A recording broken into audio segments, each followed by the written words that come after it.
we operate a little slowly, but the Sandys, they come in something like a cannonball, and we tried to write them a song the other night, and we came up with it after somewhat of a session. And we didn't think of anything else, so we decided to call it the Sandy Cannonball, if you will. Listen to the hotline, the jingle and the roar. It's conference on the telephone since Sandy's go to war. We've got a pilot out there that needs your help today. So wake up from nap alpha and get him on your way. We dashed out to our six-pack, the weather it was bad. They'd take on any mission in a mighty super span. Roll on down the runway with a rumble and a roar. Pass across the thresholds and climb you frigging horde. Headed for Mu Gia with a full head of steam. Trying hard to overtake those frigging Jolly Greens. Put them in an orbit and go on into fight. It lasted all throughout the day and on toward the night. The sun is sinking lower in the western skies. Send the frigging Jollies in, we hear old Mu Gia cry. Listen to the rumble, the rattle, and the roar. There's 7 millimeters, small arms by the score. Sandy's roll on in there, survivor if you please. Dig yourself a great big hole and hide amongst the trees. We'll plan a first light effort and be back in the morning. We'll get you out of this here fixed issue as you are born. The sun comes up next morning, Misty says it's right. The Sandy's roll on in there, looking for a fight. The lowly looks it over and finds some ground fire there. They daisy chain upon it and blow it in the air. We put in 20 Mike and a Willie Beach smoke screen. Clean up the area for the big Jolly Green. Listen to the rumble, the rattle, and the roar. CBU and miniguns and Charlie is no more. Charlie, come on in where the area is clean. From here on in, this pickup is gonna be routine. The Jollies come on in there, thinking things are great. They get into a hover and then begin to break. They hear the Jollies calling, they're taking ground by here. Jolly, we're here with you, so you need have no fear. Make your pickup quickly and get on out of there. Let's get on back to the Sandy Box and have a glass of cheer. Can you tell me about a mission that you worked together? And I believe we were discussing last night, it was Boxer 2-2. How did you guys, were you wingmen, and how did you get involved in that whole rescue mission? Yeah, it's a good question. There was a change when I first got to NKP, Nakhon Phanom, Thailand, which is our base. Each of the 3 squadrons there, the 602nd Squadron that I was in, the 1st Squadron that Jim was in, and the 22nd Squadron, each had distinct individual mission areas. And one of our primary responsibilities in the 602nd was running and conducting the search and rescue efforts when anyone got shot down. Eventually, we lost so many guys both doing that and through the normal rotation because of the one-year tours that we didn't have enough people really to do that job well. And we had a lot of lieutenants, so we had a lot of relatively inexperienced guys. So the wing made the decision to combine that Sandy mission and actually all of the wing missions and have everybody do anything. And one of the first big rescue efforts at that time, or after that time of making that consolidation, was the rescue of Boxer 2-2. Actually ended up being Boxer 2-2 Bravo. It was a 2-man crew of an F-4 that was shot down in Mu Gia Pass, and the front seater was killed on the second day of a 3-day rescue effort. But on the first day, Jim and Ron, myself, Ron Rounce, and a major that was my wingman, we were the 4 guys sitting on Sandy Alert. I was Sandy 1. This major was my wingman. one of our contemporaries, Ron Rounce, was Sandy 3 and Jim was Sandy 4. So we were launched off alert about 10 o'clock in the morning to go out to Mu Gia Pass and try to effect the rescue of this F4 crew that had been shot down in probably the absolute worst possible place they could have been. Hence the rescue ended up taking 3 days. But when I first arrived on scene, the job of the Sandys was to orchestrate, conduct the entire rescue effort. So you had literally dozens of aircraft at your disposal from time to time, and you had the ultimate responsibility of as the on-scene commander, of trying to get these guys out of there. Find a survivor, determine the situation at hand, suppress that, and effectively have a pickup attempt. And fundamentally, we try to make it safe enough for the helicopters to come in, and we couldn't do that. We could do a lot of things with the Skyraider, but we couldn't actually land and pick anybody up. When you say Mu Gia Pass, it was probably the worst place they could have gone down. Can you describe to us when you say that? What do you mean it was the worst? How was the terrain that bad? What were we dealing with? What were your challenges there? Yeah, well, it was a very common choke point. There were only 3 major passes coming from North Vietnam into Laos, which was the entire Ho Chi Minh Trail network, where the North Vietnamese were with the demilitarized zone between North and South Vietnam being essentially no man's land. They couldn't move supplies across from North Vietnam directly into South Vietnam. So they set up this trail network into Laos, and they had these 3 major passes that they used to get there. Mu Gia was probably one of the most heavily defended locations in the history of air warfare. And it was a very narrow, steep pass as it came out of North Vietnam. It widened out a little bit in the area where these guys were shot down. The roads had been bombed for years, so it looked like the surface of the moon with these gray karst formations sticking up, kind of a limestone vertical limestone formation sticking up on either sides of the trail and the river that ran down through the middle of it. And it was a bad area because of all the guns. There was no place to hide down there, and it was small. So the whole valley was 2 or 3 miles across, and maybe How high 6 were miles those long. karsts? A couple thousand feet. Yeah, a couple thousand as feet. much as a and couple then thousand You got feet. this river bottom. If you remember, Vietnam was like this with the South China Sea being out here. It's a country that curves. And so you got Hanoi out here and Saigon down here, and the shortest distance is right through Laos. And that's what they do. So also there's a mountain range there, heavy karst, high mountain. Karst, what was made up of? I got calcium in my head. Limestone stuff that was, if you landed in it, you get hurt because it's so sharp. And so there were like these 3 passes that got you into the Laos, and then Thailand was over here where we were at NKP. So it was 65 miles away by air to the site. How long would it take you to fly that 65 miles? If somebody went down and you were told to launch, roughly a half hour, not quite. Okay. 25 minutes. We cruised at about 140 knots because we were so heavy. The airplane, the Skyraider, was a great airplane and could carry a tremendous amount of ordnance, which allowed us to, as Jim mentioned earlier, suppress the gunfire around the survivors, try to protect them, and then we would troll for ground fire, try to get shot at so we could go in and kill the guns. And then but we could stay on station for a long time. We carried a lot of gas, but we were super heavy. So when I first got out there, for instance, we the front seater who Brian Danielson's dad, Ben Danielson, that we were never able to rescue, unfortunately, he had enemy troops within 15 meters of him.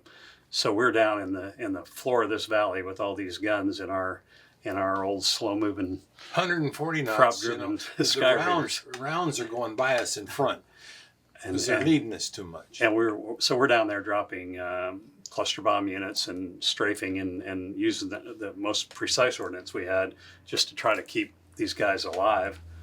And of course we're heavy, so we'd just taken off. It wasn't that far out there. We hadn't burned much gas. We're operating it pretty much at full power the whole way, and we still, once we get down there, because of all the weight and drag we have, we can't. There was a karst on just to the east of the survivors, and it was only about 700 feet high relative to the valley floor. And I pulled off one of these passes. I couldn't get over it. I had to go around it. And as I came around, I was trying to, build up some speed, basically flying level, and it was hard to gain much. And as I came around the south side of that karst and started back up to set up for another pass, I looked back at the base of this karst, and there was a cave about 5 feet high and about 10 feet long, looked black, from the shadows of the cave. And there's 2 big gun barrels sticking out of that, shooting at my wingman who's over here, and they're just pumping away. It was a twin barrel 37 millimeter. And so I just extended out to the west to try to get room to turn back in and fire something at him. Told my wingman to brake and set up and fired a pod of rockets toward that cave and tried to put it out of commission. But that was the type of defenses that were all around that valley with embedded guns in caves at the base of the karst. So it was tough.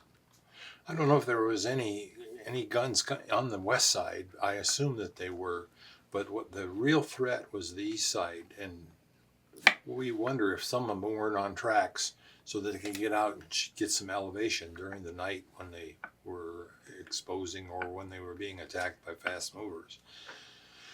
But like Jim says, it was tight, and during the time that he's down there trying to piss him off to shoot at him, which he did quite well, so that they could establish where the threat was coming from. My leader and I, we were overhead bringing the helicopters into an area so that when Jim says, okay, let's go, then we could then escort the helicopter in and make an attempt. Now, when you went in to make an attempt, were you trying to open a path, or were you drawing fire? What was your role when that helicopter went down? I know it's guard, but what did that entail? Well, we had 2 basic approaches that we would take in a rescue.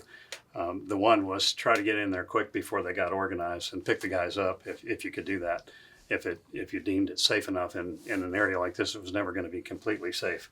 In the ideal situation, you would have neutralized all the guns. You would have shot up anybody who was shooting at you, and then when it seemed pretty safe and pretty benign, you would bring the helicopter in, and we would fly what we called the daisy chain, with someone expending ordnance in a circular pattern around the helicopter as he's coming in, and with 4 A-1s, the 4 Somebody's Sandys, always rolling in. somebody Okay. was always there, and then, of course the helicopters had their guns, and they would call out threats if they had them, and we'd just try to respond to whatever was there. But hopefully we had things pretty well sanitized by then.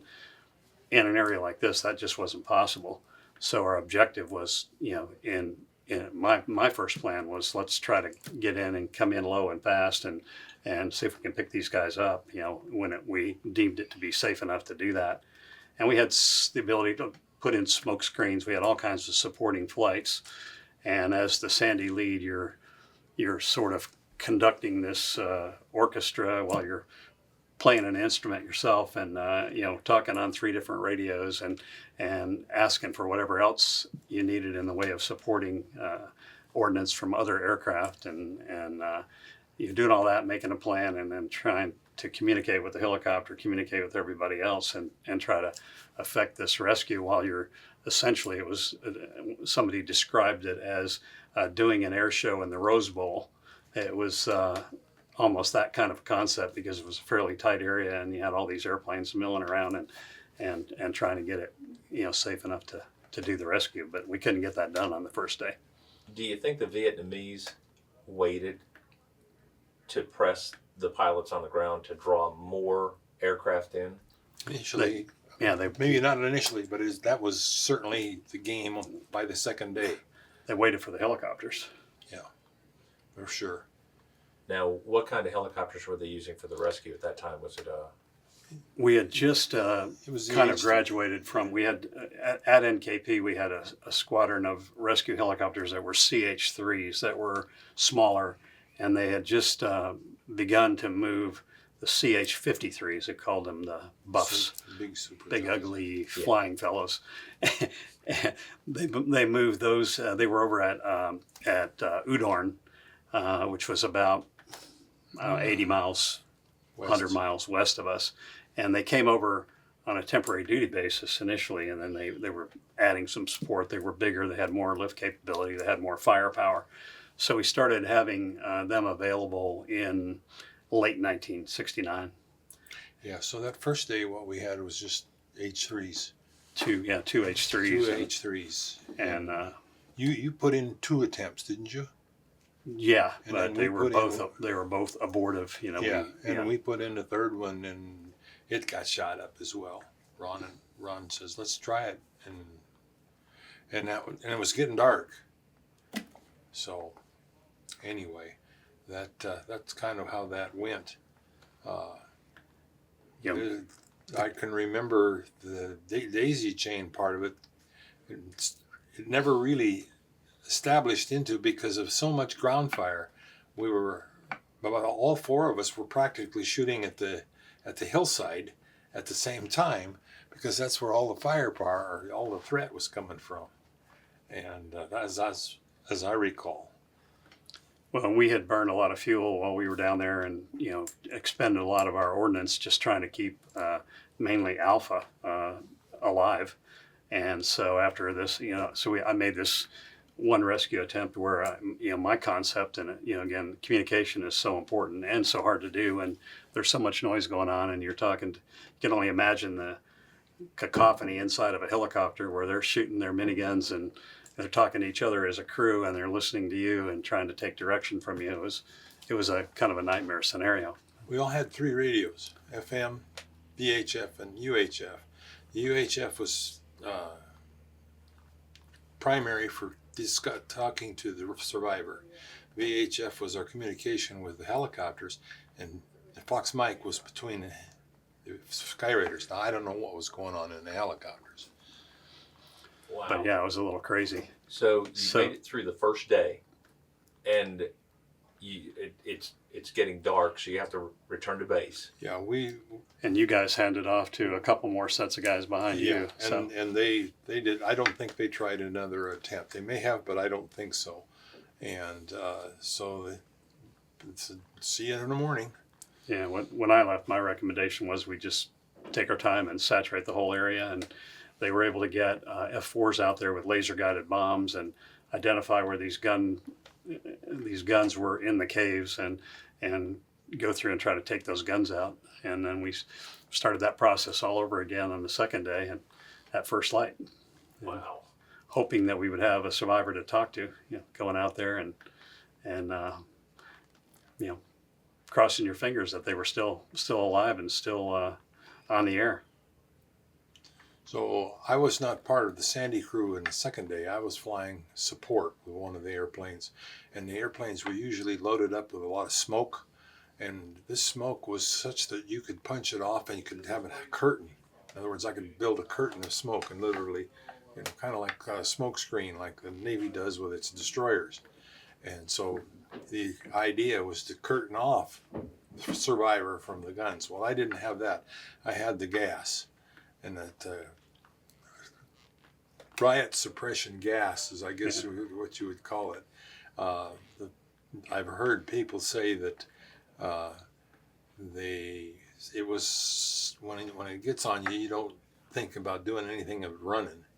And one of our contemporaries this morning was talking about that, and he says he knew of somebody that tied himself to a tree, but he didn't, and he ran into a tree, knocked himself out. So when the PJ came in, he was looking for guys with round eyes. And so, well, here he is. He's got the only round eye here. Throw him on a helicopter and get out of there. So a word about dropping gas. You got 6 stations on each wing, and each one got a canister of this gas on it. So you're working a controller to dispense that stuff. And so you get to going down there and you go straight and level for as fast as you can go or whatever speed you want. I started at 8,000 feet on my run and I went to climb power. And I think I was doing something over 340 knots at about 15 feet above the ground with my thumb on the pickle bucket and hearing thunk, thunk, thunk, thunk, thunk, thunk, thunk, thunk, thunk as this stuff's coming off. I actually had to pull up and miss a tree and then exited the area. And so that was my extent of my part of Boxer 2-2 on the second day. For clarification, when people hear gas, they always think that it is some neurological agent. Yeah. This was just like the police used, Exactly. like a tear gas. It's a correct? tear gas, only it's incapacitating. And you use that when it is close quarters battle. I mean, when you've got to separate people by feet. I've heard of other helicopter pilots having to use that when they were in really tough situations, when guys were close enough to throw grenades in the helicopter, they were using that. So, Well, you said we were going to talk a little bit about the Knife 6.1 SAR, and so we'll talk more about that when we get there. okay. So, third day. Were you involved, either of you involved third day? On the third day, I was just flying a support role with a 6-ship or an 8-ship of A1s to drop smoke bombs to help screen off the area. I'd been the Sandy lead the first day. I led for a period of time on the second day. Almost had Woody picked up on the second day. We had a series of errors by helicopters. The one just ahead of me, the attempt just ahead of me, the helicopter hit a tree with his tail rotor as he was coming into the hover over Woody, and we should have actually had him picked up that day. That was a great guy. Jack Hudson was leading that pickup attempt, and I followed in his footsteps with his plan. As soon as we got rearmed, airplanes back to the base and loaded up again to come back out and make another attempt. And again, we had some communication problems with the helicopter, and he went too far past where the survivor was and turned around and was down there in the hover for too long and started taking hits and decided he had to egress the area. So yeah, it was early in the dry season, which was about October is when it began, and it got real nice and dry as we got into the winter months, and that allowed the Vietnamese to bring a lot of ammunition and get a lot of trucks and supplies down the trail. And the more stuff they had to protect, the more they shot at us, and the more the weather permitted a lot of bombing, the more losses we had. So this was the beginning of the crescendo of aircraft losses for the year, with the weather having gotten better. So it was it was a mixed bag. We had good enough weather to see and do things ourselves, but it was also dangerous because they had lots of ammo and they weren't afraid to use it. As a footnote to that, we were doing night flying as a regular missions in the Skyraider over the trail, hunting trucks and so on and so forth. And in this same area one night, I was out there in a flight, and we were working with a Candlestick Pack, who was a C-123 up, 14,000 feet with a navigator in a night scope looking out the window, finding where the targets were. But we could tell how many rounds were coming by us because we could count a clip. The 37 millimeter would fire a 7-round clip, and they'd come up 3, 4, 5, 6, 7, and you had a clip. 23, that was miserable because that was usually a quad 23 millimeter gun. It looked like you took a handful of rocks and just threw it. And so that would come up and you'd see that. I don't know how they counted the rounds on that, but they guessed, I guess. But we were out there trying to work in a particular area, and in the period of 15 or 20 minutes, we took over 2,200 rounds of anti-aircraft at 3 airplanes. Holy cow. That is a staggering number. What was maintenance like on the aircraft when you take them back? Because you had to take hits. Now you fly in between it. Surprisingly, we didn't really take that many hits, and The first day of Boxer 2.2, I took 5 hits, and mostly out in the wings, and they were small arms or automatic weapons fire. And the only 2 times I ever was hit was in Mu Gia Pass. That time, and 2 weeks before, when I had taken a hit in the engine on a rescue effort out there, and kind of barely made it back home. But we were pretty fortunate. But there were a lot of exciting times out there, and like Jim said, at night the 23 millimeter, which didn't have a tremendously high altitude capability in terms of range, was around 4,500 feet or so. But when it was going off, it looked like somebody, squirting a fire hose down there, literally, or popcorn, going off usually down below you. Whereas the 37 millimeter was a little more lethal, and it got up to our altitudes with a range up to around close to 9,000 feet, I think. So yeah, and it exploded somewhere around 9,000 to 12,000 feet. And it was interesting how you adapted and learned to do the mission and put bombs on target while all that was going on. I used to say the first night after you hadn't flown nights in a while was just short of terrifying, and by the second night, you were pretty content with it all. But the third night in a row, you were kind of cavalier about it, and you learn to rapidly assess and disregard ground fire. If you saw this clip of 5 to 7 rounds of 37 millimeter come up and it was moving, then it wasn't coming at you. It was when you saw the ground fire start, and then it wasn't moving on your canopy, it was tracking you. And there were times out there where I remember twice in Mu Gia, both times, where I had a clip of 37 millimeter on this side and one on this side, both tracking toward me, and I didn't have many options. So I remember rolling the airplane, banking it to go between the rounds of the ground fire, and saying to myself, JG, don't screw this up, and just, kind of gritting your teeth and sliding your airplane in the small space between those rounds. Now, 57 was out there as well, and it would reach up to 15,000, 16,000 feet, and it would go 1, 2, 3, 4, and these 4 red rounds would come up, and they'd keep going and keep going and keep going. Sometimes you didn't see it. You'd see the ground flash from the higher caliber weapons, and you couldn't see the round because there was no tracer. So the 37 was a mixed bag. It was all tracer.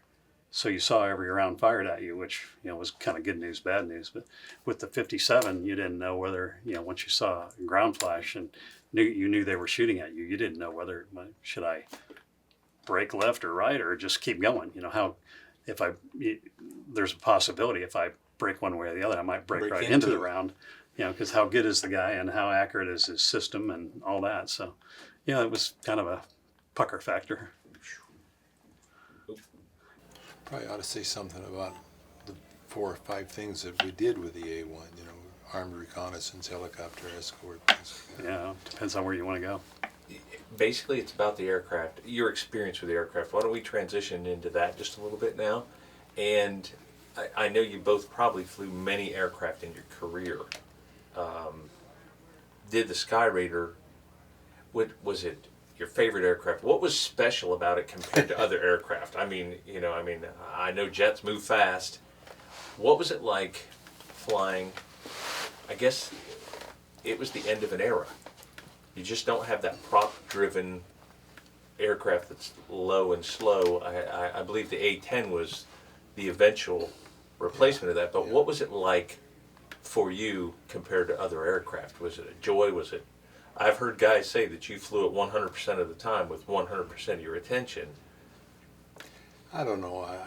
It was my first experience out of a jet, and for me, it was John Wayne. God, it's growing up. John Wayne movies. Airplanes, propellers. So it was like stepping into one of his movies.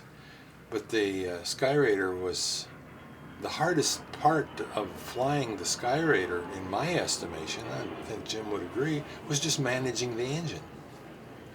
Just to start the engine, I'll run through the start sequence just to give you an idea. What you did is you said, okay, we're going to start this thing, and you hit the start button, and you'd count 16 blades, and the crew chief outside's counting as well, and then he gives you a thumbs up.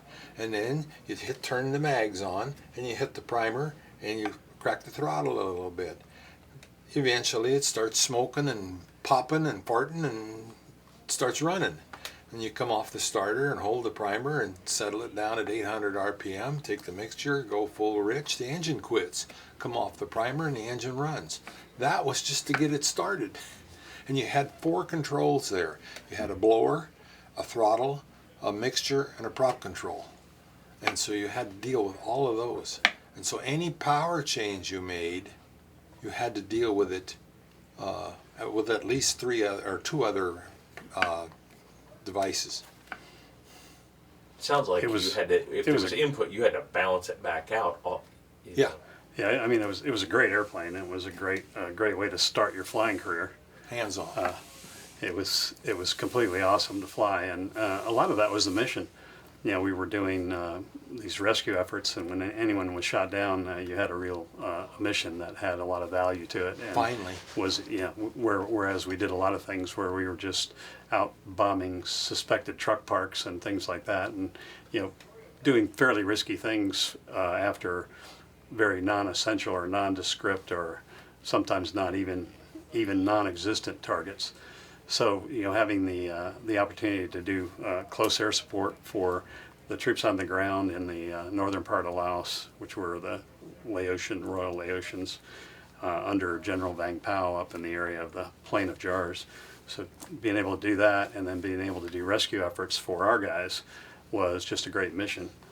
And as kind of complicated as the airplane was, your job was not just to fly the airplane, your job was to employ it and drop various kinds of munitions, and we had a wide variety of things that we were capable of carrying. So it was a matter of flying the airplane becoming virtually automatic, where you could spend your time thinking about planning a rescue effort, or what kind of ordnance are you going to drop, or how do you set up these complicated switches to drop the right thing at the right time in the right manner. And so flying the airplane became really pretty second nature. But it was a great airplane. It had some extra armament around the cockpit, so that made you feel pretty good. And it was durable. It took a lot of ground fire. We have reams of pictures. You probably have some about the battle damage that guys took and flew the airplane home. So it was a tremendous airplane. And I think we both probably could say we especially loved the single-seater, because we had the side-by-side seating E and G models, and we had the single-seat bubble canopy airplane where you had great visibility in both directions, and it was a better performer because it weighed a little bit less, and you could do all kinds of things with it. It was literally a World War II type fighter. Yeah, well, fighter bomber, and we couldn't see the ordnance from the cockpit. We had a card we had the ordnance on, and so that's what we worked with the control of the bomb device. But I got to tell you a story about the E and G models. They had a room in the back. They were actually the 85s is what they were, and they were a special version of the Skyraider they were more of a utility, although they were all the capability of the single seat. They had this utility area in the back, and there was a side-by-side cockpit. And if you ever look at the picture of the instrument panel in a E, there's stuff everywhere. I've got a picture in a presentation that I show, and it always draws awe just looking at all the stuff in it. But we're going out on a particular night mission. I was number 2, and Major Lowry Martin was my lead. And we're going out there, and I've got this rabbit running up and down my back. There's something wrong. And I'm looking and looking and looking, and I cannot find anything wrong. So finally I popped the coke, my parachute hooks, open the canopy and stick my head out. I have a light on in the blue room. I have a light on in that compartment back there. Now I'm going out at night to where ideal. we got all these guns, and I have a light on. Hey, here I am. So I said to Lowry, I said, guess what? I have a light on in the blue room. He says, yeah, right, huh? Don't do that. Lowry, I have a light on in the blue room. Okay, so we get to the fact, and he says, okay, my wingman's going to make one pass, and he's going to drop everything. I bet you that was almost terrifying to realize that. Well, you know, it comes with it was not standard operating And it was procedure. not easy to drop everything in one pass because you had All those there were 6 stations. 13 separate switches to control the armament panel, and it was pretty complicated. And a lot of those were multi-function switches with, like, the station selector had 12 positions, and you had a position called bombs if you wanted to drop something out the airplane, and a position called rockets, which was obviously for firing rockets, but it was also for firing out these cluster bomb units that were in these canisters, where you could fire them off one tube at a time, where you could ripple the entire 6-pack if you wanted to. And then in order to get rid of that empty canister, you had to switch that station to bombs to pickle out the empty canister. So it was pretty complicated to just run the armament panel itself on a day-to-day basis. And then when you're trying with a load of ordnance that was mixed and not all bombs, it was a little difficult to get it all off in one pass. And of course, if you left it on, it's drag. So you're trying to throw an airplane around to Jink, which is where my name came from, because they said I didn't when I got hit. But I was jinking, but it impeded because you got the drag out there. So you wanted to get rid of any drag that you had.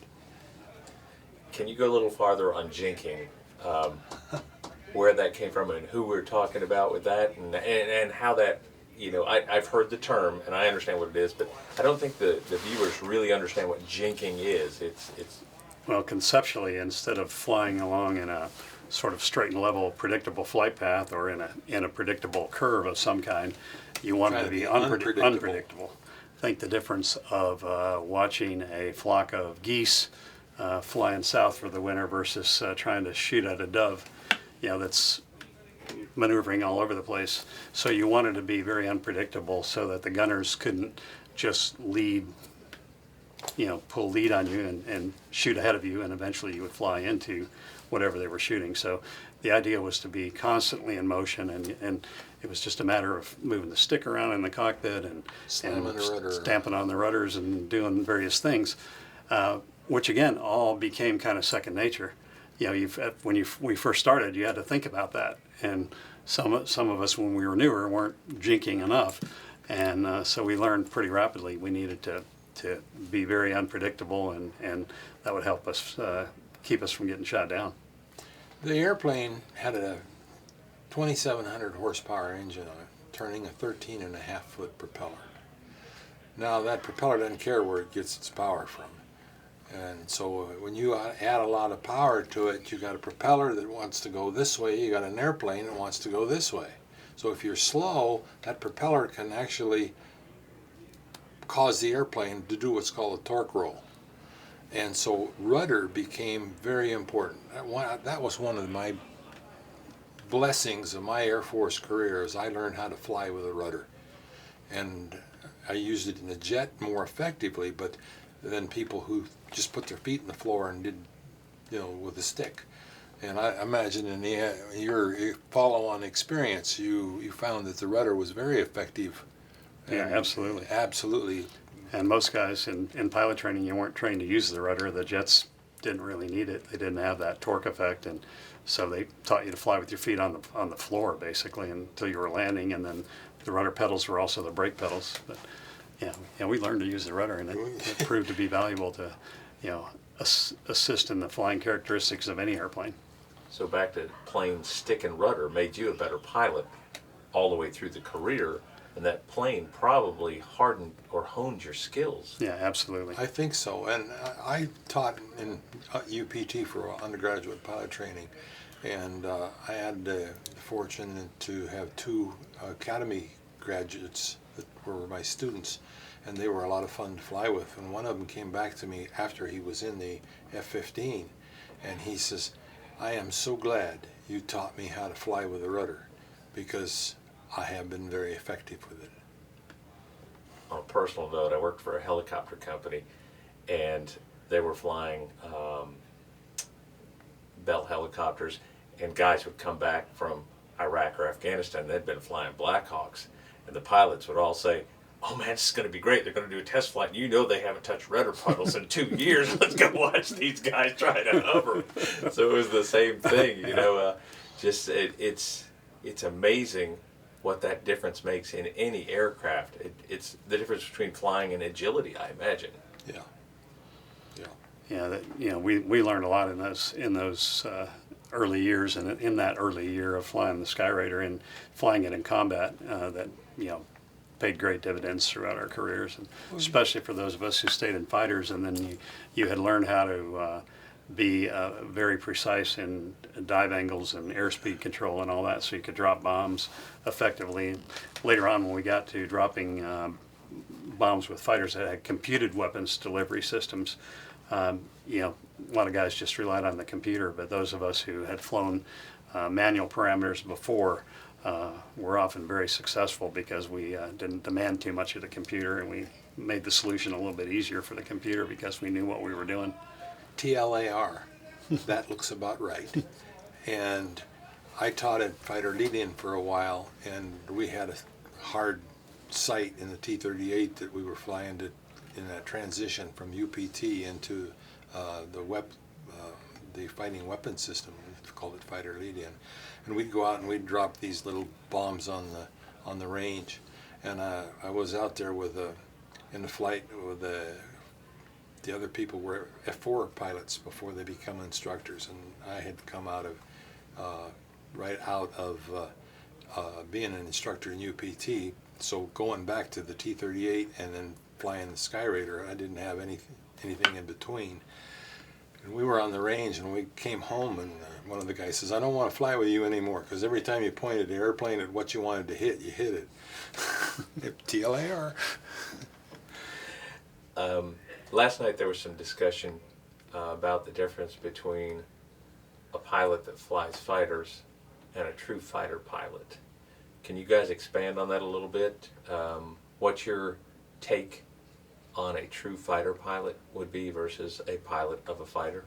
What's the difference? Huge difference. A lot of people end up flying fighters that weren't very good pilots, and the true fighter pilots were the guys that were very capable, were very mission oriented, and reliable, both as leads and as wingmen.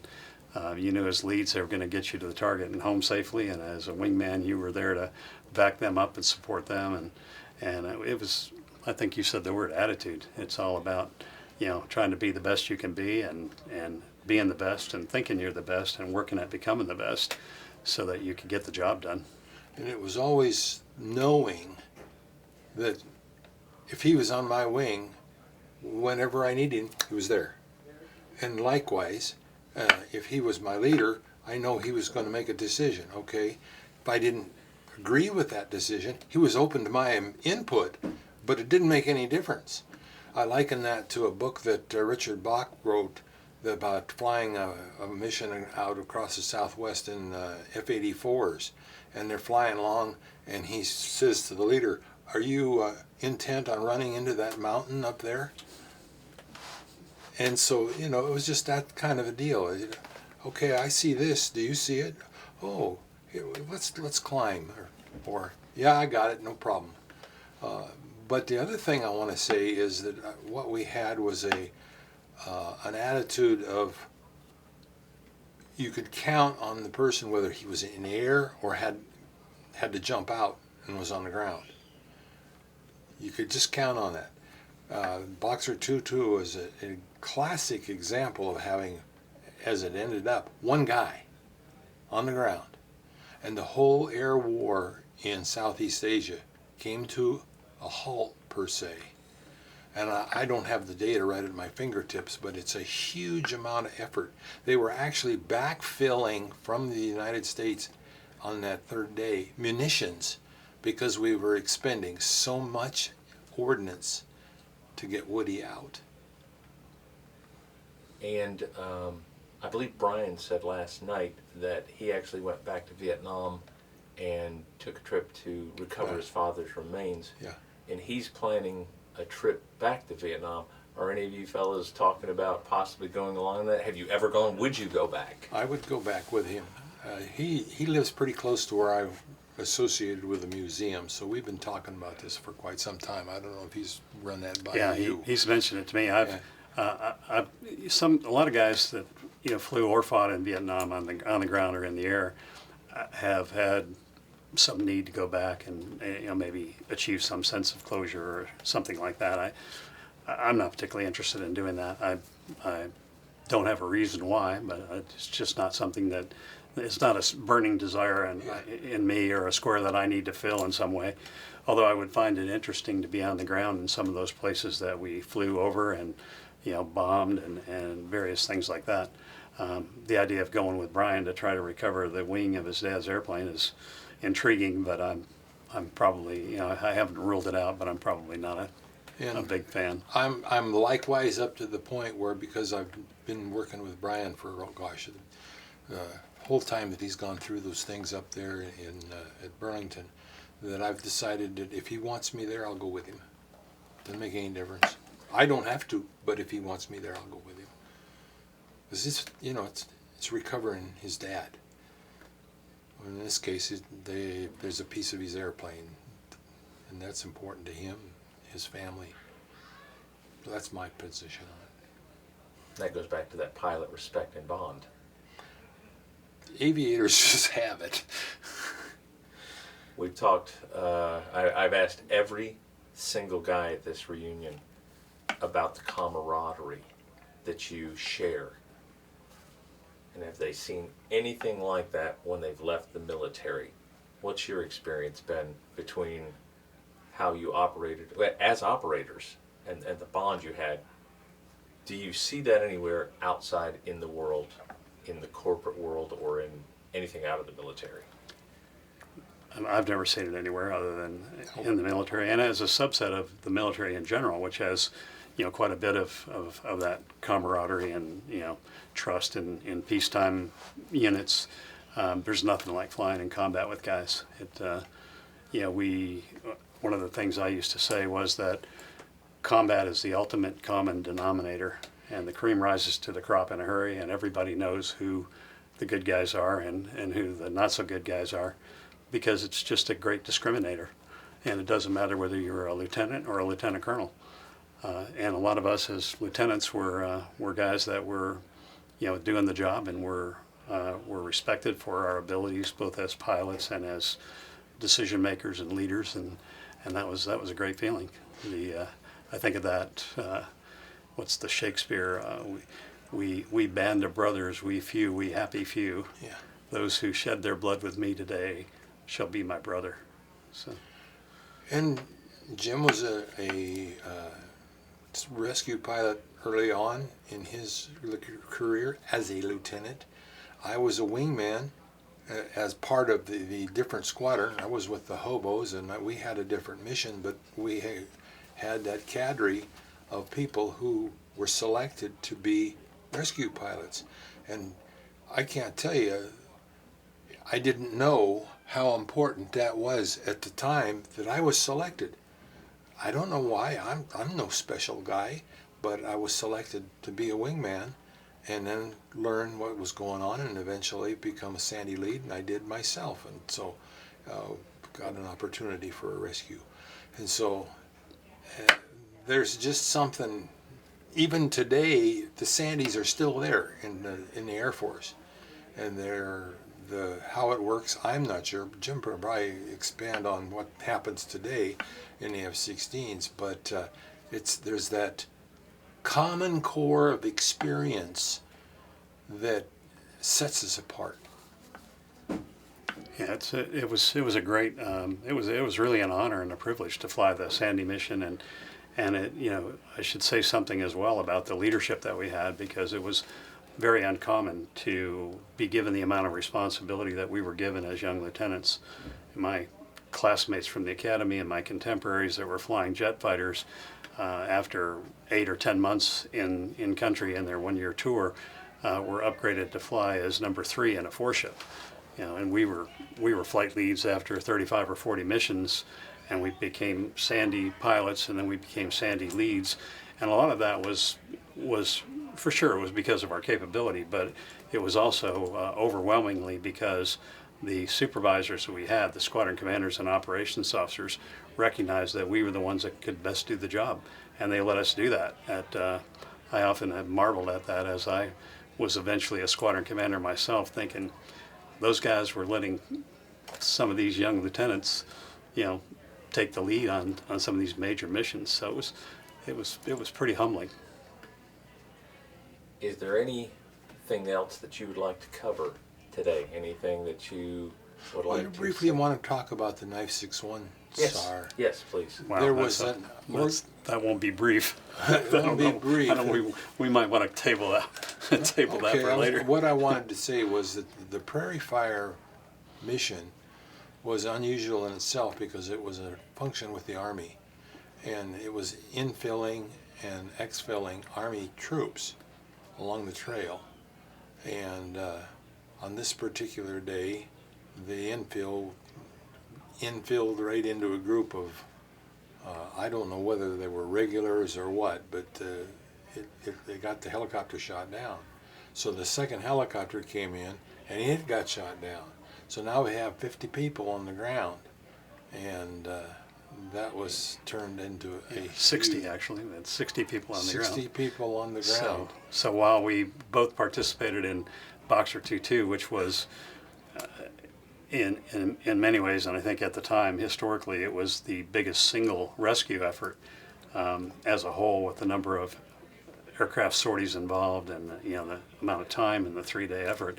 Knife 6162 was a record for the most people on the ground and the most people rescued, which was it was a pretty big deal. But it's a giant story. Yeah, it's too long probably to go into. It deserves its own. It deserves its own time. One more aspect of those missions that we were talking about, of armed reconnaissance, helicopter escort, night interdiction, search and rescue. We did multiple things, and we were called on to do multiple things. And to do that as a 400-hour pilot out of pilot training was just, I can't describe it. We grew up fast. Very fast. Well, gentlemen, I want to thank you very much. It has been an honor to have you in here, and I look forward to getting this information out and putting it out so that the guys on the SpadNet can share things, because this will jog everybody's memory, and the whole goal of this is so that we don't lose the history. Fellas are disappearing at an alarming rate, and if any story's untold, there's no lesson learned from it. So hopefully this will help somewhere down the road somebody to start a career or make solid decisions. So I really appreciate the time. Well, Thanks for doing what you're doing too, I want Rich. to make one follow-on thought. That we actually had a Skyraider pilot flying with us that had flown missions in World War II. Now, he never wanted to be a lead, but you could count on him being glued to you no matter where you went. And that's that fighter pilot. I can't remember the guy's name. Well, we had several guys who had flown in World War II. Is that Lucky that showed up last night? Lucky is one. Lucky, Lucky was Walt our Stuke. squadron commander. But Lucky became the squadron commander and was a great guy. Walt Stuke was our squadron commander, had flown P-51s, and Al Martin, who became the commander of the 22nd Squadron in the Zorros, was a World War II P-51 pilot. So P-47s or P-51s. So those guys were, and they knew their way around fighters, and they knew they were good mentors. And they were, because of the situation they were in as young guys fighting in World War II, they were given a lot of responsibility at a young age, and so that was pretty natural for them to treat us the same. Yeah. Great bunch of guys. Hello, Sandy 2, Sandy 1. Go ahead. Are you with the Jollies this time? That's firm. 27 Jolly Green 30, Victor on the runner. Say again, Alpha. Understand you, copy 82 Bravo. Jolly, hold your position, hold your position. Hello, 82 Bravo, hello, 82 Bravo, Sandy 1, go ahead. Speed slower, 82 Bravo, speed slower, Sandy 1. Okay, where am I from you now? Where am I from you now? Say again, say again. Okay, I want you to go back with 3 and 4. Go back with 3 and 4. We'll call you to execute as soon as we find Bravo. Okay, we're going back with 3 and 4. Alamo 3, King 2, 7, A2 Bravo, Sandy 1. How do you read now? You have in sight? Have me in sight? Okay, I'm going to fly down the river, down the river. Tell me when I'm over your location, over your A location. bit longer until Alamo 2 gets in a little bit of shape.